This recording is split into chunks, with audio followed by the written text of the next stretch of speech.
உங்க குறிக்கோளை நீங்க அடையிறதுக்கு கடினமா உழைச்சா மட்டும் போதாது, கான்சன்ட்ரேஷனோட உழைக்கணும். அட நீங்க வேற, அதுதானே பெரிய பிரச்சனையாவே இருக்கு அப்படின்னு நீங்க இப்ப நினைச்சீங்கன்னா உங்களுக்காக ஒரு குட்டி கதை. Welcome to our rocking life style. இந்த வீடியோல கான்சன்ட்ரேஷனை இம்ப்ரூவ்மெண்ட் பண்ணக்கூடிய ஒரு முக்கியமான டெக்னிக்கை நான் உங்களுக்கு கதையா சொல்ல போறேன். வாங்க கதையை பார்த்துடலாம். ஒரு ஊர்ல தர்மபாண்டியன் அப்படின்னு ஒரு அரசர் இருந்தாரு. அவரு ரொம்ப ரொம்ப வீரம் மிகுந்த அரசர், வேட்டையாடுறதுல ஆர்வம் மிகுந்த அரசர். எப்பவுமே நேரம் கிடைக்கும் போதெல்லாம் அவரு எல்லா ஏற்பாடுகளையும் செஞ்சுட்டு வேட்டையாட போறது வழக்கம்.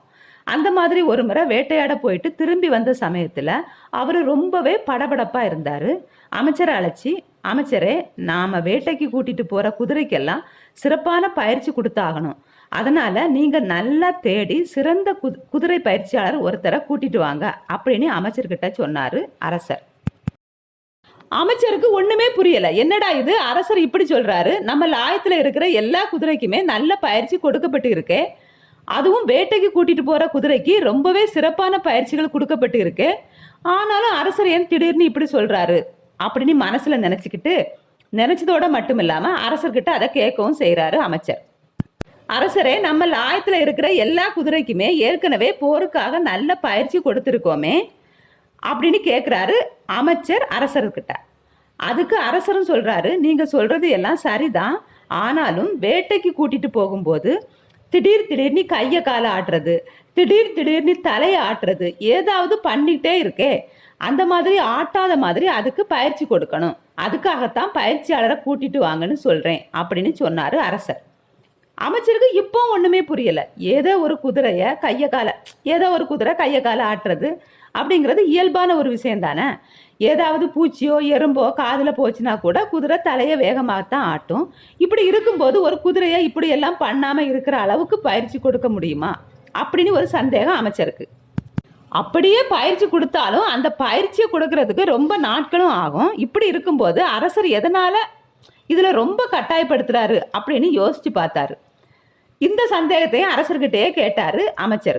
எதனால அரசே இப்படி சொல்றீங்க அப்படின்னு அரசர்கிட்ட கேட்கிறாரு. அந்த சமயத்துலதான் அரசர் கடந்த முறை காட்டுக்கு வேட்டையாட போனப்போ என்ன நடந்தது அப்படிங்கிறத சொல்றாரு. அந்த முறை என்ன நடந்தது அப்படின்னு நீங்களும் கேளுங்க. எப்பவும் போல இந்த அரசரும் காட்டுக்கு வேட்டையாட போயிருந்தாரு. நடு காட்டுல போன பிறகு அவர் கண்ணுல ஒரு சிங்கம் பட்டுச்சு. சிங்கம் ரொம்ப தொலை தூரத்துல இருந்துச்சு. ஆனா அரசர் ரொம்ப துல்லியமா அந்த சிங்கத்தை குறி பார்த்துடுறாரு. அம்போட குறி இப்போ அப்படியே சிங்கத்து மேல.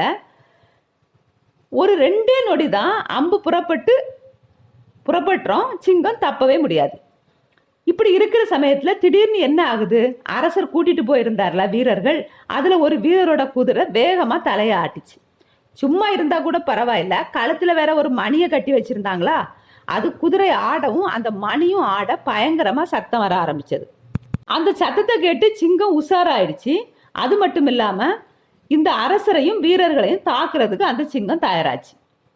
ஆனா அரசர் எப்படியோ தன்னையும் காப்பாத்திட்டு தான் கூட வந்தாங்கல்ல வீரர்கள், அவர்களையும் காப்பாத்திட்டு எப்படியோ அரண்மனை வந்து சேர்ந்தார். ஆனாலும் ஒருவேளை அந்த இடத்துல வேற மாதிரி ஆயிருந்தா என்ன ஆயிருக்கும் யோசிச்சு பார்த்தா, அங்க போனவங்க யாருமே திரும்ப வந்திருக்கவே முடியாது. அந்த அளவுக்கு ஒரு ஆபத்து வந்திருக்கும். அதனாலதான் அரசர் இந்த முறை வேட்டையாட போயிட்டு திரும்பி வந்ததும் என்ன முடிவு பண்றாரு, வேட்டைக்கு கூட்டிட்டு போற குதிரைக்கு எல்லாத்துக்குமே ஒரு சிறப்பான பயிற்சி கொடுக்கணும். அந்த குதிரைகள் எதுவுமே சுத்தி என்ன நடந்தாலும் தலையையோ கையையோ காலையோ ஆட்டவே கூடாது அப்படின்னு ஒரு முடிவுக்கு வராரு. அதுக்காகத்தான் அமைச்சர்கிட்ட சிறந்த பயிற்சியாளரை கூட்டிட்டு வரவும் சொன்னாரு. இப்பவே அரசர் இதை சொல்லி முடிக்கும் போது அமைச்சருக்கு சிரிப்பு வந்துச்சு. சிரிச்சுக்கிட்டே அரசர்கிட்ட சொன்னாரு, அரசே, நீங்க சொல்வது சரிதான், நீங்க சொன்ன மாதிரியே அந்த குதிரைகளுக்கு உடனே பயிற்சி கொடுத்தே ஆகணும். நானும் எப்படியாவது தேடி ஒரு சிறந்த குதிரை பயிற்சியாளரை கொண்டு வந்தே ஆகணும். ஆனா அது எல்லாத்துக்கும் முன்னாடி இந்த வேட்டைக்கு கூட்டிட்டு போற குதிரையோட கழுத்துல யாரோ ஒருத்தர் மணியை கட்டி வச்சிருக்கிறாரு பாருங்க, அந்த புத்திசாலி யாருன்னு முதல்ல கண்டுபிடிக்கணும் அப்படின்னு சொன்னாரு அமைச்சர். அப்போதான் அரசருக்கே என்ன தவறு அந்த இடத்துல நடந்துச்சு அப்படிங்கிற புரிய ஆரம்பிச்சது. ஆமாங்க, அது என்ன பூம்பு மாடா கழுத்துல எல்லாம் மணியை கட்டி வைக்கிறதுக்கு? வேட்டைக்கு கூட்டிட்டு போற குதிரைக்கு கழுத்துல எதுக்கு மணியை கட்டி வச்சுக்கிட்டு? மணியை கட்டினது தப்பு இல்ல, குதிரைய அசைஞ்சதுதான் தப்பு அப்படின்னு சொன்னா என்ன அர்த்தம்? அப்படியே இந்த கதையை நம்ம வாழ்க்கையோட கொஞ்சம் பொருத்தி பார்த்தா, கதையில வந்த அந்த குதிரை தாங்க நாம. அந்த குதிரை கழுத்தில் கட்டப்பட்ட மணி நம்மளோட கவனத்தை எல்லாம் சிதறடிக்கிறதா வச்சுக்கலாம். எப்படி குதிரையை வேட்டைக்கு கூட்டிகிட்டு போகும்போது அது கழுத்தில் மணியை கட்டிட்டு கூட்டிகிட்டு போகக்கூடாதோ அந்த மாதிரி நாம் நம்ம குறிக்கோளை அடைகிறதுக்காக ஒரு மூச்சோட முயற்சி செஞ்சுட்டு இருக்கும்போது நம்ம கவனத்தை திசை திருப்புற காரணிகளை நம்ம பக்கத்தில் எந்த காரணம் கொண்டும் வச்சுக்கவே கூடாது. ஒருவேளை ஒட்டு மொத்தமாக நம்மளால் அதை ஒதுக்கி வைக்க முடியாதுன்னு வச்சுக்கோங்களேன்.